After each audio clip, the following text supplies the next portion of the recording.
Welcome. This is the Punk CX podcast. My name is Adrian Swinscoe, and I'm an advisor, best-selling author, Forbes contributor, and general explorer of the service and experience space.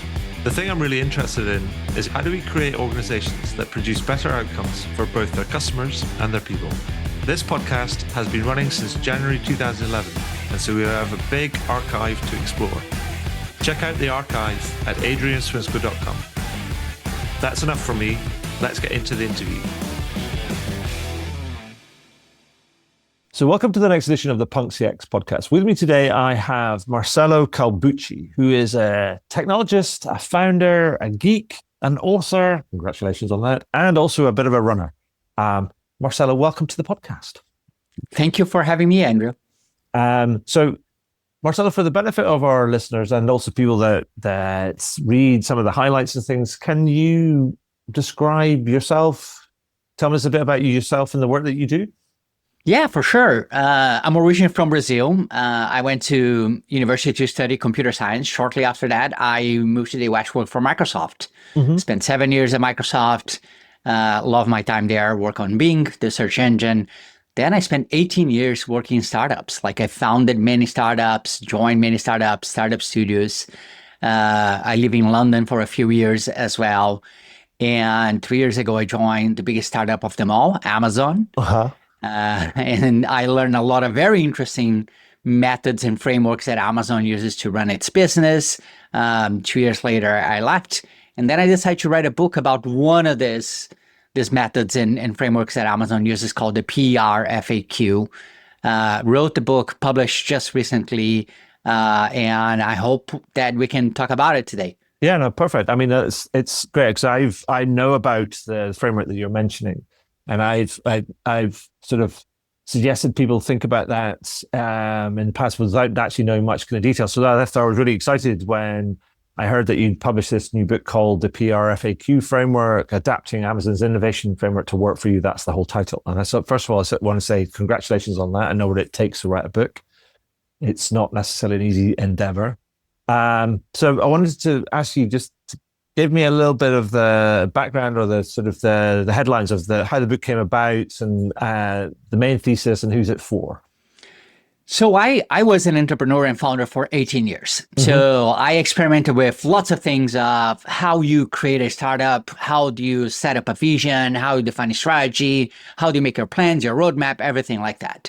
So when I joined Amazon, right in the first week, I was exposed to a PRFAQ as a vision and strategy framework. And the first one was very weird. The second one was also weird. And the way Amazon runs the meetings is very awkward as well, because you sit in silence and you read the document first before you start any discussion. But after like a third or fourth time, I realized the power of this document. So when I left Amazon, I felt the urge to write about this technique, this framework, so that more founders and product leaders and innovators everywhere could benefit from it. Perfect. I mean, and also before I dive into the book and we actually get into the details of it, the PRFAQ, I mean, I should say the PRFAQ is press release, frequently asked questions. That's what the PRFAQ stands for. Right. We'll kind of dig into kind of what that all kind of means kind of a bit later. But before, when I was kind of going through the book, I also noticed that you made a conscious decision not to use any of the generative AI sort of engines like ChatGPT or Gemini or Copilot to help write or edit the book. And you made a conscious decision not to do that. Why? I would say there was two primary reasons. First of all, the book is about writing. Right. So if you read the book, you learn how to use writing to think. So I wanted to write the book so I could think about what I wanted to have in the book. If AI was doing a lot of the writing, I wouldn't be thinking as deeply what to include. The second one, I really want the authenticity of a book that was written by a human, right? So I want to go out there and say, like, I wrote this 100%, not a single sentence was written by AI. So it was a part of a matter of pride, but also, positioning and marketing for the book. Yeah. No, I think that's great. I mean, because I actually kind of I completely respect that. I mean, and the idea that writing is a thinking tool, and if you don't necessarily write very often, then you don't really understand sort of that. And actually the amount of friction that it takes to actually think things through. And there's and then you sort of get in tune with the idea that you might think something in your head, but you don't really understand it until you actually have to write it down and then articulate it to somebody else. And so I think that's a really important point. I mean, I always think about my writing. I've always classified my writing as my public thinking digital notebook. And so I'm almost like thinking out loud but in a written sort of form. And so I really respect that. Yeah. Thank you for kind of sharing that, because I wish people would write more, because then they would think more. Yeah. But can you tell me, I mean, because I know that also the PRFAQ framework is actually not, I mean, when you smashed up against it in your Amazon experience, it wasn't your first experience of having this sort of approach, because I read in also the book that you tried to write a press release prior to that, and it wasn't quite the same. So I think it was somebody, I don't know if it was a family member that suggested that you do that. So it was to allow you to envision it. I mean, can you tell me the backstory to kind of that? Because I think it's an interesting thing is that you've had an experience of writing or trying to envision things through writing things down, but then you've actually then stumbled upon this framework that's actually formalized the whole kind of approach, and actually had been able to do it at scale as well.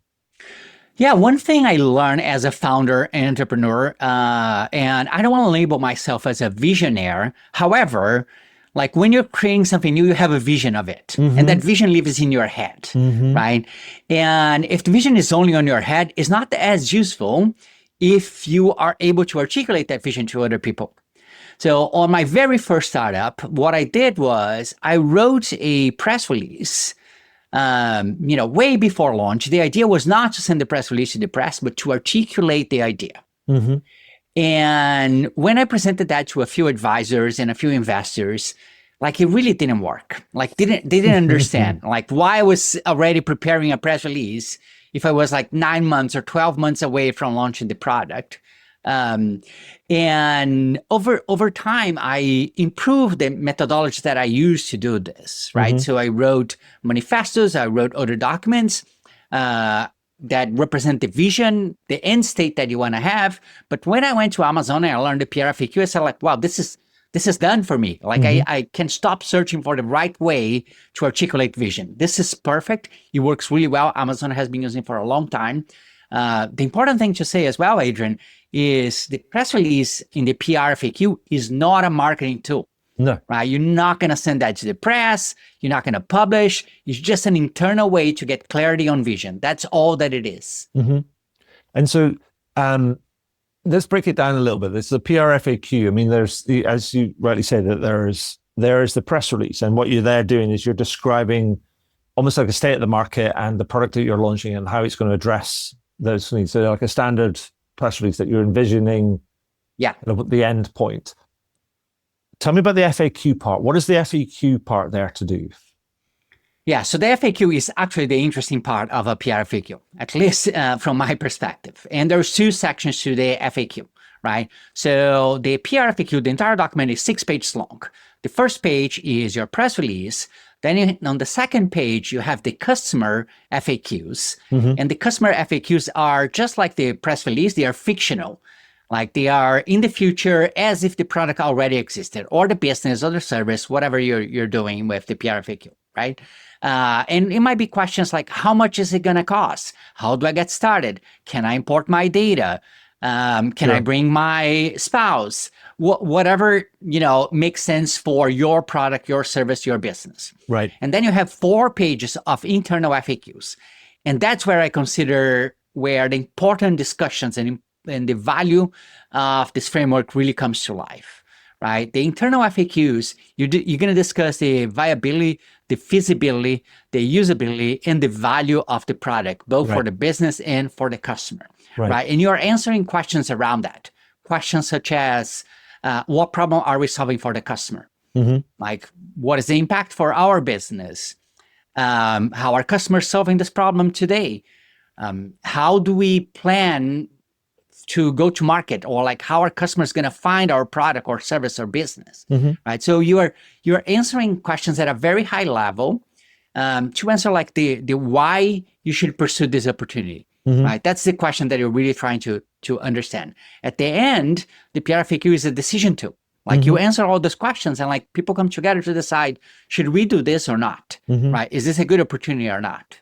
I guess you also get a chance to, when you go through all the questions, to assess, or you get with your peers to assess whether or not you've actually answered those questions to a sufficient degree to give yourself enough confidence to be able to make that decision, as it were. Yes, confidence is the right word here. Like you're answering questions, and the first time you write your PRFAQ, your draft PRFAQ, like it's gonna full of assumptions and hypotheses and like placeholders, like I don't know. But then as you start reviewing with your peers and people that understand better, and you do some research, you fill those gaps. So I also see the PRFAQ is a great way to identify what you don't know, right? Because you have to write it down. And so that I also know that from the book, because that can feel like a bit of a daunting thing to write these things. So like page 1, page 2, and then 4 pages, and you think, oh, crumbs. But there's, to help with that, you came up with 5 principles of the PR FAQ, I guess, to help guide people in the creation of their own PR FAQs. I wish there was a better way of saying PR FAQ, like PRFAQ or something, but that sounds like something something like Klingon out of Star Trek or something. But what are those 5 principles? Yeah, so my experience at Amazon was super interesting. But the one problem that I had there is like, it was part of the culture of Amazon. It wasn't really well documented into certain elements of how you create one and how you use one. Everyone knows how to use one at Amazon because it's there. It's part of the process. Like as soon as you join on your first month, even if you're a junior person, you're going to run into one of this. So you get exposed more and more and more, and you learn how to do it. So when I decided to write the book, I took a pause and said, like, I don't want to create a explanation of how Amazon does it, because this might not be useful for other people. So I need to think how other people would use it. So what are really the principles behind what Amazon was doing? And I came up with the 5 principles that you mentioned, right? So one is a PRFAQ must be customer-centric. Right? You're looking from the angles of the customer and working backwards on the outcome that you're trying to achieve for the customer and for the business. The second one is aspirational. And the reason I include that is to make sure that people are using PRFAQ before they start building the product, not after, or like when they're about to release it, right? Or they're not using it to justify all the kind of the shadow work they've been doing over the last 6 months. That's right. Or some people think it's a marketing tool, and we're going to do it like the week before we launch. Right. So it's not about that. The third one is to write clear, concise, and coherent document. Right. No one wants to read a 20-page essay on a business plan that everyone knows is going to be flawed. So you have to make it very concise. You have to make coherent so people can understand and have clarity out of that. The fourth one is about being truth-seeking. Right. So it's a document that you are not trying to manipulate or persuade people. You're trying to use everyone's knowledge to find the truth. The truth about a problem, the truth about a solution, the truth about a distribution. Right. And the last one is a strategic decision-making tool.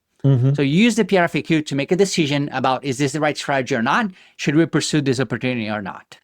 I'm perfect. So I've got 2 questions related to that. One is that it's a 6-page document, and that might send shivers down people's spine, or like maybe. Yes, I know that. Their blood might kind of drain from their face. So why not just create a PowerPoint deck? Yeah, that's an easy question, and that's an easy route to do as well. A lot of people, start a PowerPoint, create a 20-slide PowerPoint or Google slide, and like live happily ever after. That never happens, right? So there are many problems with PowerPoint. The first one is PowerPoint is very shallow, right? Like you don't need to put a lot of thoughts to write those bullet points. So you don't need to find coherence and get clarity. You just need to write the bullet points and like hope that during the presentation, you're going to like explain what it means. So what happens at the presentation, like you're pushing information to people, right? PowerPoint is a system of delivering, lecturing, not a system of like seeking feedback. Right. Okay. Right. So it's very different.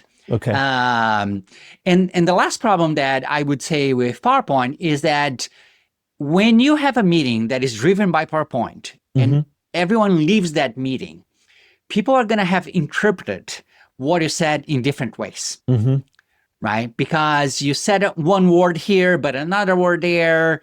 And then someone missed something that you said on slide 3 because they were still thinking about slide 2, right? So like everyone leaves the room feeling like, oh, I understand what he said or she said.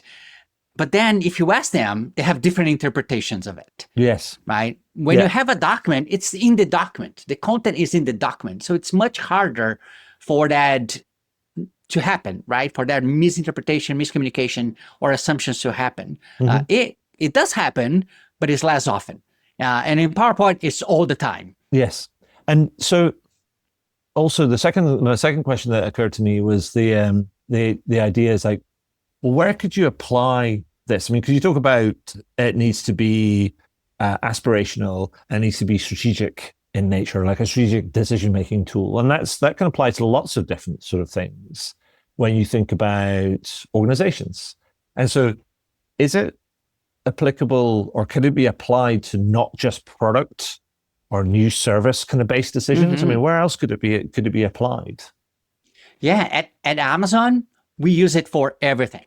Like literally every decision at Amazon was backed by a PRFAQ, right? I mean, very small decisions, not necessarily, but every program at the company, internal programs and external programs, right? Internal programs, I mean like HR programs, IT programs, finance, global travel team would write PRFAQs for their own decision-making. Right.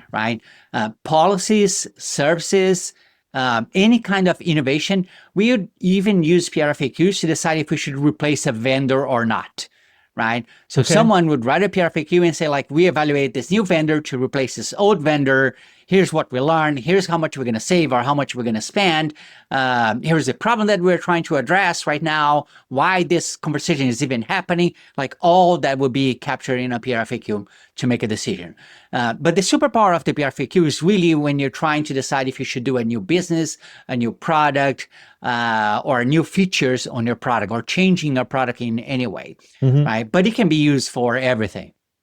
And I guess there's also what it forces you to do as well. What it sort of there must be a whole sort of because as you said before, it's like it's writing as a thinking tool. So using writing as a thinking tool, and therefore it's going to be backed up with all the other kind of bits and pieces that you need to almost develop a business case. Because in many ways, it's like it's a business case in another form, but it's not. It almost feels like a business case which is coherent because it's telling a story from different perspectives rather than going, oh, strategy and marketing and, go to market and ops and finance and things, which is all, many business cases are quite discombobulated because they're all done in separate sections. Yes. Whereas what you're trying to do here, it seems, is like create a narrative that you can look at from different perspectives, but all of the inputs need to be in place, like all the financial modeling, all the kind of the technical appraisals, all the operational considerations, the resource constraints, all these different things. It's all implicit within that because you have to consider all that to be able to produce the document. Yes. So like, I think there's two types of companies in the world, right? Or two types of organization. It doesn't have to be company. It can be government or anything else as well.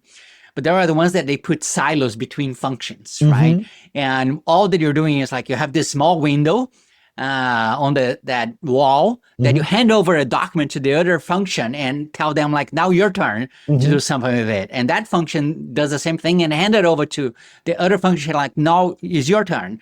Now imagine that you're building a new product.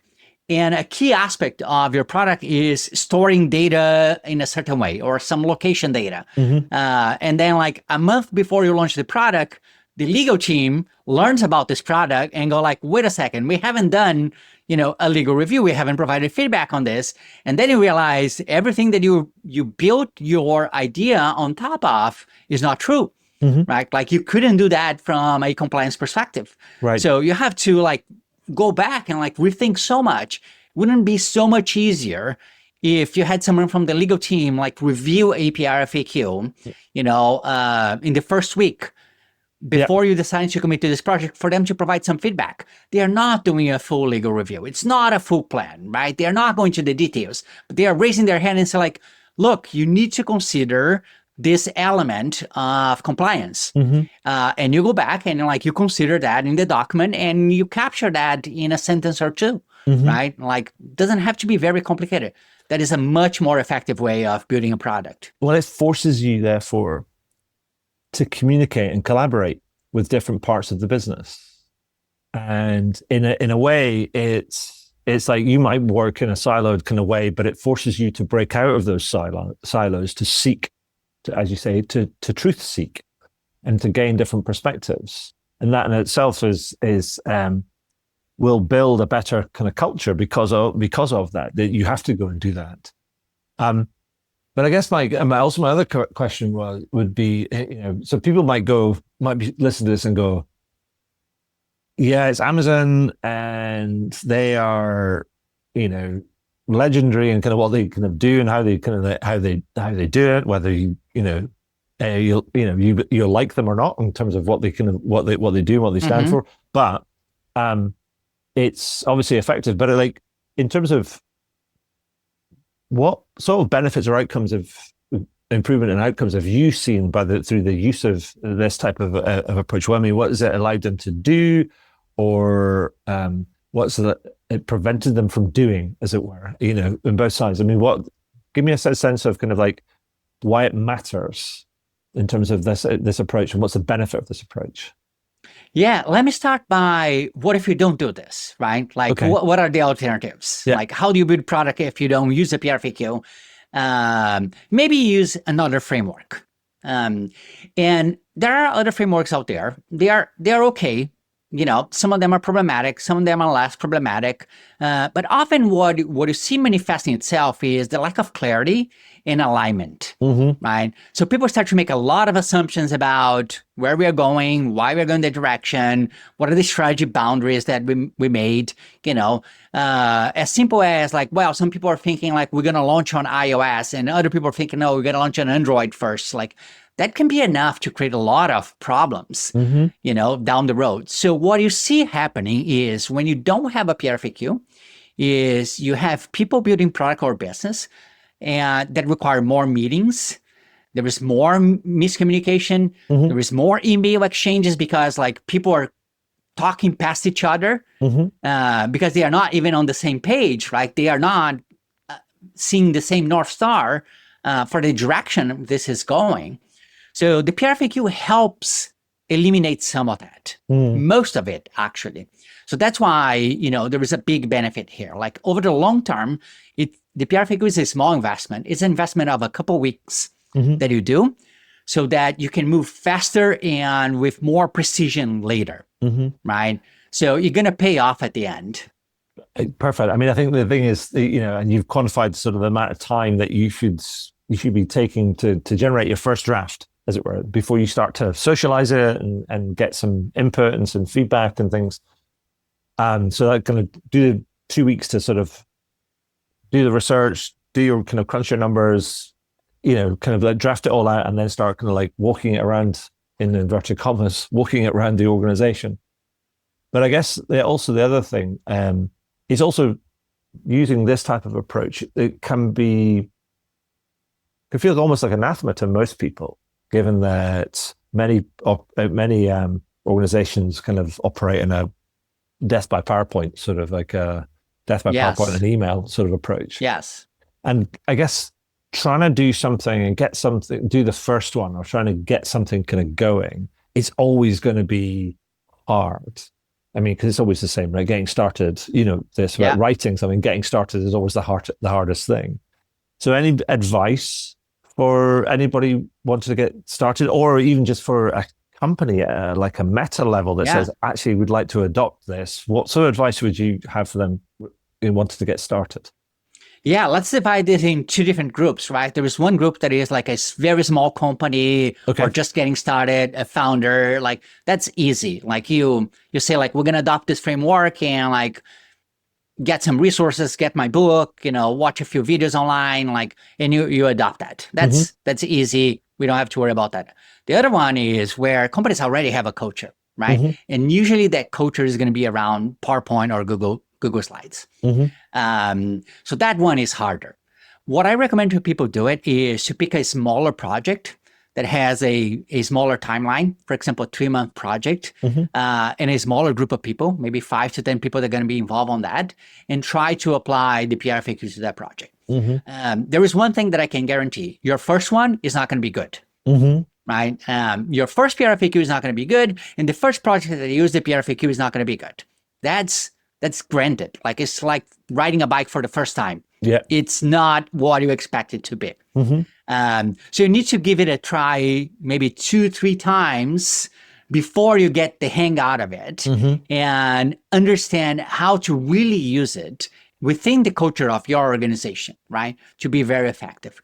One of the things that is surprising about PRFAQs that I think a lot of organizations could benefit from is that you also involve your leadership in the revision, right? In reviewing and revising it. And what happens in many organizations is that people try to pitch to get the buy-in from the leadership versus trying to get their way in, right? Their input into a document. That is going to open up their eyes to say like, oh, if we do like that, then me as a VP are going to be able to get more involved in all the projects on my division. Yes. Right. So you get like that support, and then suddenly the PRFAQ framework start to spread within your organization. Yeah. I mean, I think that's great advice. And one of the things I would say, just having experiences writing and things and getting started is, and it's something that I think that I saw a post from a guy called Seth Godin, who is many people kind of know, and he wrote a post recently called "The First Draft of Your Nonfiction Book," and he talked about this idea of just start talking to yourself, and almost like make a voice note or use dictation or speech transcription sort of software, and even if it means that you end up using your book with a bunch of sections with a clear set of kind of questions that you should follow in each kind of area, it's like just talk to them, talk to the questions, get their thinking out of your head, because that'll get you started, because it gives you something to edit, something to build on, something to structure. So don't be stopped by this idea of like, I have to start the first sentence, which is once upon a time, nothing like that. You just go, just talk to it, because it's like you're trying to take the narrative in your head, put it on paper. I think a lot of people are reluctant at writing because they think they are not good writers, right? And I think that's not true. Like a lot of people are not good, like fiction writers or romance writers, right? Or they don't write beautiful sentences. It doesn't have to be like that. What you're writing is practical. Right? Like you're basically flushing ideas from your head into full form sentences. That's all that you're doing, right? I mean, there is a particular way in the book that I explain how to write those sentences so they bring clarity. So you avoid some of the marketing language and the fluff that often you see in business documents, because you're using this for decision, right? Not for selling. And I say like anyone in a corporate environment or any organization can do it. Like this, the writing is not that hard on the PRFAQ. You just have to sit down and like put the ideas to paper. And that helps you really identify those gaps, what you don't know, what you feel uncomfortable about, like who should you ask? You ask for people's opinion. So it's a very valuable document. Even if you're doing it alone, by the way. I use it for my own projects, so I can think through what I'm doing. Sure. I know. I think so too. And also I'd also say with, from my own experiences, that you're never going to get right first time. And it will, and the flow will never necessarily be right, and you'll be want to chop and change it. And sometimes you have to step away from it and come back to be able to see it kind of clearly. And it's just the process of writing. To your point, is that people say that they don't feel that they're good writers or natural writers. Well, most people aren't, because writing is a skill. It's a craft that you get better at, but you're probably better than you think you are. You just never really spent that much time doing it. And so it will be hard. Just get used to the graft of it, because the reward is worth it. Yeah, that's right. Perfect, Marcelo. That's great. And I would definitely recommend that people kind of go and check out your book, sort of the PRFAQ framework. But is there anything else that's been, because that's really, really helpful. Is there anything else you'd like to add or highlight that we've kind of missed out kind of from the book? Or do you think we've given people a decent flavor of what the book's about?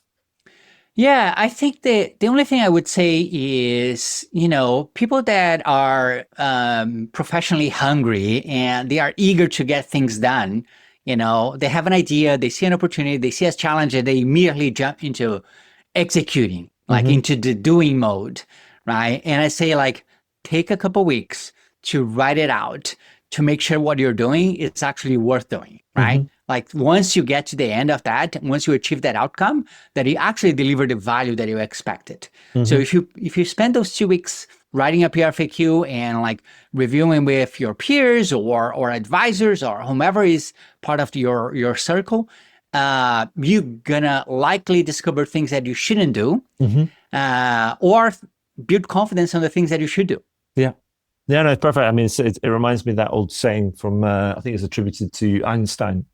And it speaks to your point around people can go off and do things too quickly in many cases. In that Einstein said, it's like, if you give me a problem, if you give me a problem and an hour to solve it, I'll spend 55 minutes thinking about the problem and 5 minutes solving it. That's right. And the problem is we often get it the other way around. Yes. Perfect. So, Marcelo, if I may, I've got a few quick fire questions I want to kind of ask before we can kind of finish up, just to draw on your experience. And, so the first one is that we talk about a whole bunch of different things on this kind of podcast, usually to do with service and experience, but I always like to ask people to boil things down, and just give you, and I've asked people to give me that, when it comes to wanting to improve your customer and or employee experience, let's say, what would be your best advice? What would be the number one thing you say, if you're going to do that, do this? Learn about people, right? All that we do is about people. Like, so understand, I would say, from a scientific perspective, learn behavior science, behavior economics. Those are like very valuable skills to understand what motivates people, what drives people, and how to have interpersonal relationship with your customer, your employees, your peers, and everyone else. Perfect. I love that. So the second question is, and it has to be a punk question because it's a Punk CX podcast, obviously, and being a fan of punk music, how could I not? So who do you think, which sort of brand or company is smashing it right now? Who's making a lot of noise? Who's taking a punk approach to kind of to customer experience? Kind of who's like standing out in your mind right now? I love that question. In my mind, and I had a very recent experience with them, would be Costco. Okay. I had to return a product recently at Costco, and the experience took less than 60 seconds. Okay. I was shocked by it. And I think it's a company that is innovating retailing, in pricing, in so many aspects that people don't realize how powerful they are. Perfect. Love it. Yeah, and for all that they stand for too. Yeah. In many other ways. And so the final question before we wrap up, the world is it's been in a strange place for a little while now. And there's a lot of grim news floating around. And so what I've been asking people to do recently is to tell me a good news story. So Marcelo, tell me something what's the most interesting, positive, or exciting thing that you've seen in the last week? And it doesn't need to be business related. It can be to do with anything. Yeah, for me, is really all that is happening with AI. I'm really excited about AI. I know a lot of people are scared because they are worried about losing their jobs. I do think we're going to have new jobs that we haven't even thought about yet. So new opportunities are going to be created. But I think AI is going to help humanity in many different ways, including, with basic needs from food to shelter to everything else. It's really hard to picture that. But everything that I read recently indicates that we are moving to a better society because of AI. Perfect. Thank you for that. That's, fascinating. Well, that's all we have for now. And I still want to say, Marcelo, first of all, congratulations on the publication of the book. I hope it does tremendously well. I would encourage people to definitely kind of check it out and to have a go at writing their own FAQ for whatever it is they want to do, whether it's a new business or a new product or service, or even a new strategic initiative within their organization, because it will be, even if you don't use it as a company-wide initiative, actually to do it yourself, it will help develop your own sort of thinking about the thing that you're proposing kind of with your peers. And so I want to say congratulations on doing that, and I encourage people to check it out. And finally, I want to just say thank you for sharing your time and your expertise and your insight with us today on the podcast. That's been great. Thank you for having me. Wow, what a great interview. I hope you enjoyed it. I know I did. Find out more about me and the work that I do at adrianswinscoe.com. Do leave a review on your favorite podcast platform. And if you have any comments, feedback, or questions about the podcast, then feel free to send me a message to podcast@adrianswinscoe.com. Do tune in again. Thanks very much.